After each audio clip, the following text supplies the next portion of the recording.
All right, so you guys wanted to deep dive into the Chris Watts case. Yeah. And, well, it's a tough one. Oh, yeah. It's one that sticks with you. It really does. It really does. For sure. Uh, I mean, on the surface, it just seems like the picture-perfect family, right? Yeah, the all-American dream. You got Chris and Shanann Watts living in Frederick, Colorado, adorable daughters, Yeah. Bella and Celeste. Right. And Shanann was even pregnant with their son, Nico. Yep. Seemed like they had it all. They did. They totally did, at least from the outside. And that's where the mystery starts. Oh, yeah. I mean, this case, it's not just about a horrific crime. No. It's about the deception, the psychology of this seemingly ordinary guy, Chris Watts, becoming a family annihilator. It's like, how does that even happen? Right. You look at their life, and it's like, boom, nightmare. Exactly. So Shanann's friend, Nicole Atkinson, she's the one who first senses something is wrong. Yeah, she was the one who really sounded the alarm. Right.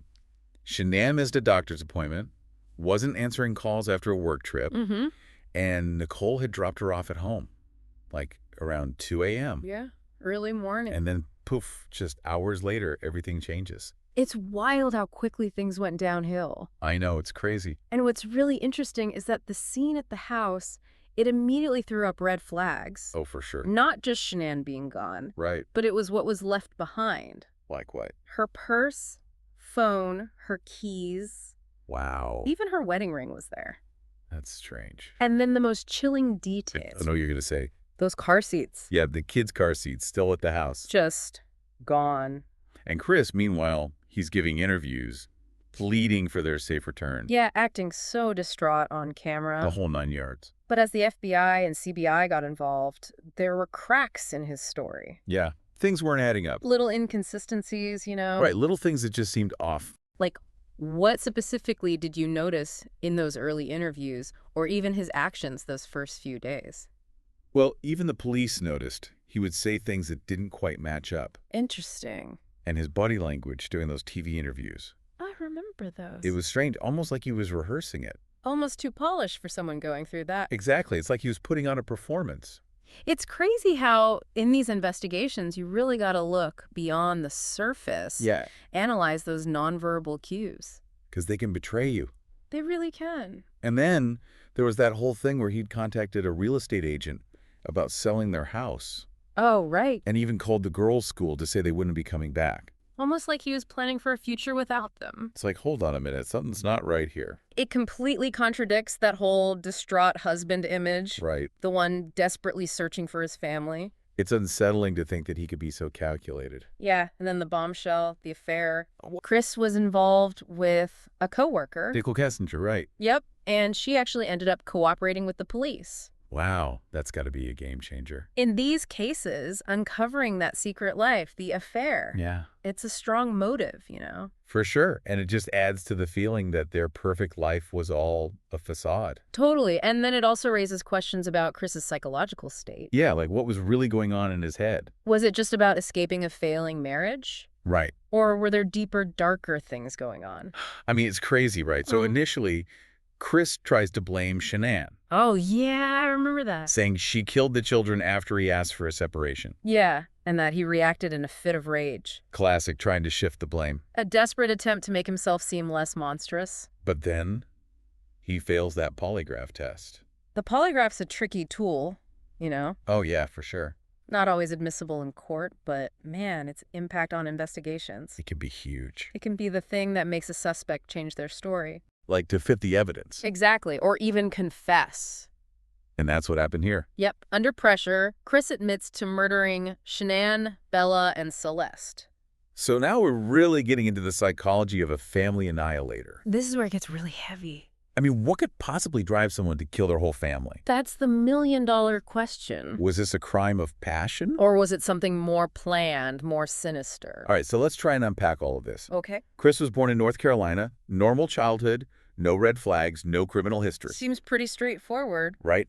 Graduated high school, even got a scholarship. Wow. Met Shanann in 2010, married 2 years later, Okay. had a job with Anadarko Petroleum, building their life in Colorado. So on the surface, a totally ordinary life. Exactly. But then there's that detail from 2015, they filed for bankruptcy. Ah, so there were financial issues. Yeah, apparently they had racked up a ton of credit card debt, couldn't keep up with the mortgage on their $400,000 home. That's a lot of pressure. And it's around this time that Shanann starts her own multi-level marketing business, selling Thrive.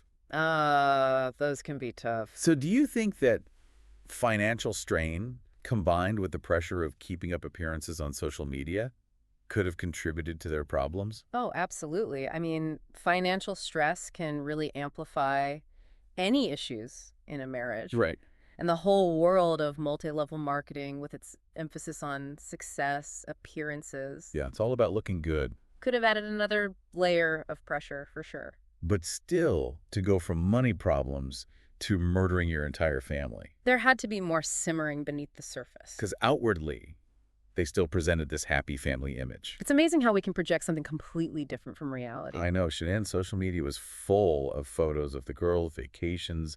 It looked idyllic. Which makes what happened in August 2018 all the more shocking. Yeah, it's a chilling reminder that we never really know what's happening behind closed doors. You really don't. So back to the disappearance. Shanann had been on that business trip to Arizona. Right. Nicole drove her home early in the morning. Early morning. Then, just hours later, the missed calls, unanswered texts. And then that awful discovery at the house. And then we see Chris Watts on TV, making those pleas for his family's return. Little did anyone know. That it was all a lie. Yeah. And that the truth was way darker than anyone could have imagined. Absolutely. Yeah, it's really wild, isn't it? Like, how can someone be so convincing, Seem like a worried husband, but be hiding such a terrible secret? Yeah, it's mind-blowing.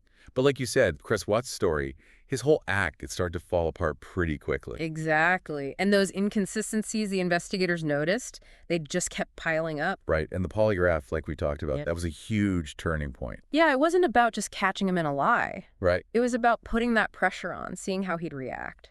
So what happens when he cracks? Well, he comes up with a whole new story. One that tries to shift the blame, make his actions seem less awful. He says that Shanann, in a fit of anger after he asked her the separation, Yeah. that she killed their daughters. No way. And that he then strangled her. Wow, so he's trying to paint himself as the victim here. In a way, yeah. It's a classic tactic to try and deflect responsibility, make himself seem less monstrous. But the investigators, they weren't buying it.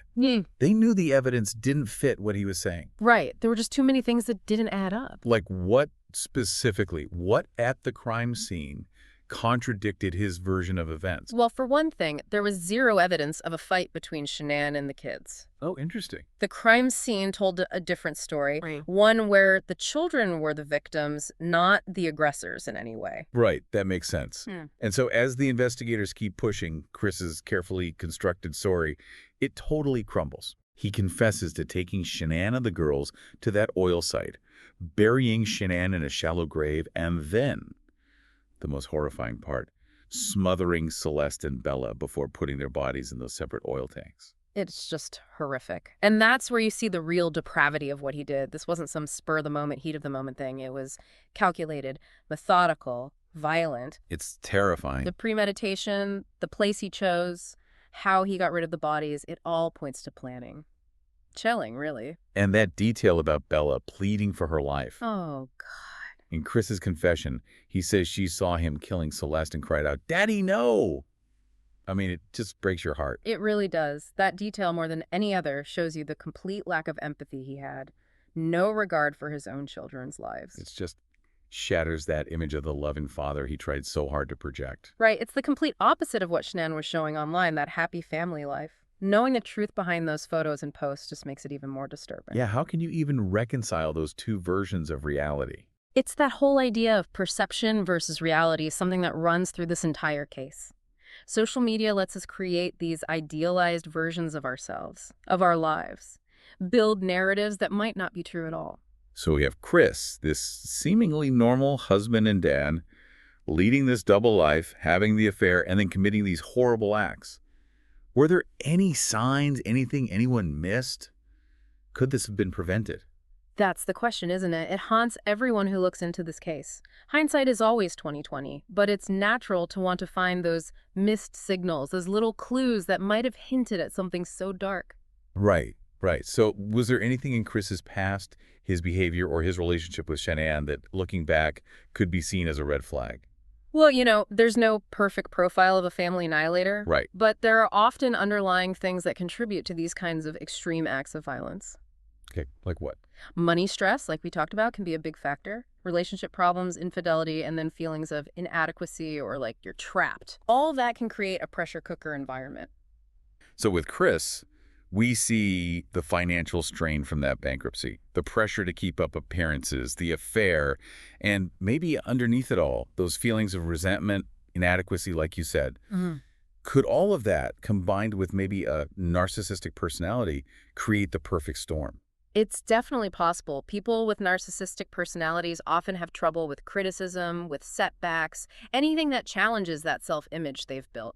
They might lash out in extreme ways when they feel like their control or sense of superiority is threatened. And in his confession, Chris does talk about feeling trapped, overwhelmed, like he had no other way out. But it's important to remember, we're not excusing what he did. Of course not. We're trying to understand what psychological factors might have contributed to such awful choices. It's complicated. There's rarely a simple answer. Absolutely. And we can't forget the impact this has had on Shanann's family. Of course. Her parents, Frank and Sandra Suchek, they've talked about the unimaginable pain and grief they've gone through. Their strength in the face of such a horrible tragedy is incredible. It's amazing.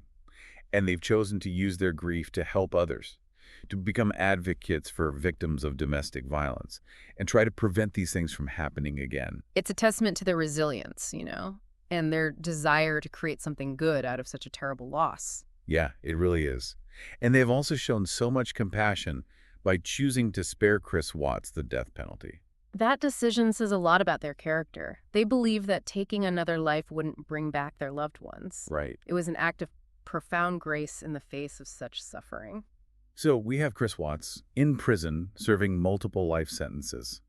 But the questions still linger. What was going on in his head when he planned and committed these acts? That's what we'll get into in the next part of our deep dive. We'll look at Chris's life in prison, talk about his reported remorse, and really delve into the psychology of a family annihilator. And we'll think about what lessons we can learn from all of this, how we can apply them to prevent future tragedies. So Chris Watts is serving his time now, right? At the Dodge Correctional Institution in Wisconsin. Yeah, maximum security, and he's mostly kept in protective custody. Can't imagine he's very popular with the other inmates. Probably not. Not after what he did, but even with, facing a life sentence, there are things about his life in prison that are just, I don't know. Confusing. Yeah, confusing. It's important to remember, when we try to understand the psychology of someone like Chris Watts, we're not trying to excuse what he did, right? Of course not. It's about trying to wrap your head around the mindset of a family annihilator. Right. And those little glimpses we get into their lives after the crime, sometimes they just create more questions than answers. Exactly, like the reports that Chris keeps photos of Shanann, Bella, and Celeste in his cell. It's tough to hear. The people he murdered. Their faces staring back at him, I mean. One of those details that a lot of people find really disturbing, yeah. How do you even begin to explain that? Well, some people think it's like a twisted way of holding on to the life she destroyed, like refusing to let go of his victims, Yeah. Others see it as guilt, like a constant reminder of how awful his crimes were. I can see that. There were even petitions online to have those photos taken away. Really? Yeah, but the prison said legally they couldn't do that. Wow. That's a whole other conversation. It brings up all those tough questions about punishment and rehabilitation. Yeah. Can someone who's done something so horrible ever truly repent? And if they can, what does that even look like? Is redemption even possible after such cruelty? It's almost like he's trying to rewrite the story, Yeah. Create a reality where he's not the monster who took their lives. Again, it comes back to perception versus reality, even in prison. It's like he's still trying to control the narrative. Exactly. He's wrestling with his own version of what happened, trying to make it fit the image he wants to project. And then there's that whole thing about Chris becoming this sort of morbid celebrity in prison. Yeah, I've heard about that. Apparently he gets a lot of letters, a lot from women who are, drawn to him and his story. It's something you see sometimes with high-profile criminals, this phenomenon called a hybristophilia. Hybris what? Hybristophilia. It's a psychological fascination with people who've committed violent acts. Wow, I've never heard of that. It's a complex thing, often rooted in a desire for notoriety, a need to feel special, or even like some kind of warped sense of empathy. It's all so unsettling, but it also speaks to how much the Chris Watts case still fascinates people. Right. Years later, people are still trying to understand it, to figure out how this seemingly ordinary man could do something so evil. True crime, it grabs us because it forces us to look at the dark side of humanity. Yeah, it's like a train wreck. You can't look away. We're drawn to these stories because they challenge how we see the world, make us question our own ideas about good and evil. And in a case like this, where there are no easy answers, I think that search for understanding can become almost an obsession. Oh, absolutely. We want to believe there are clear reasons, obvious signs we could have seen, to identify and prevent these tragedies. Yeah, that makes sense. But it's just not that simple. Often it's a mix of things, circumstances that lead someone down a dark path. But we can't forget about the victims. Never. Shanann's family, they're still grieving. Their lives are forever changed. Their strength is amazing, though. It really is. They're channeling their pain into something positive, trying to help others. That's incredible. Their work raising awareness about domestic violence, it's powerful. Yeah. It's like a testament to how resilient they are, their desire to protect others from a similar fate. It shows that even in the darkest times, there can be hope and that determination to make things better. Absolutely. So as we wrap up this deep dive, what are the key takeaways here? What should we be thinking about after exploring this tragedy? I think the Chris Watts case, it's a chilling reminder that evil can hide anywhere, even in seemingly normal lives. Scary to think about. It highlights the devastating effects of domestic violence and how important it is to recognize the warning signs, even the subtle ones. We have to be vigilant. We do, and it also underlines that difference between perception and reality. That social media facade, right? Exactly. Those perfect pictures online can hide so much pain, so many problems. It's a good reminder to look beyond the surface. And most importantly, I think this case makes us ask ourselves, what can we do to stop this from happening again?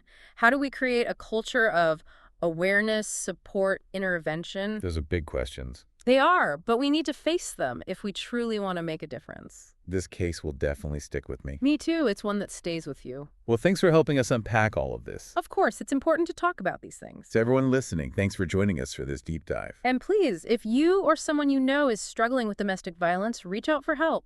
There are resources available. You don't have to go through this alone.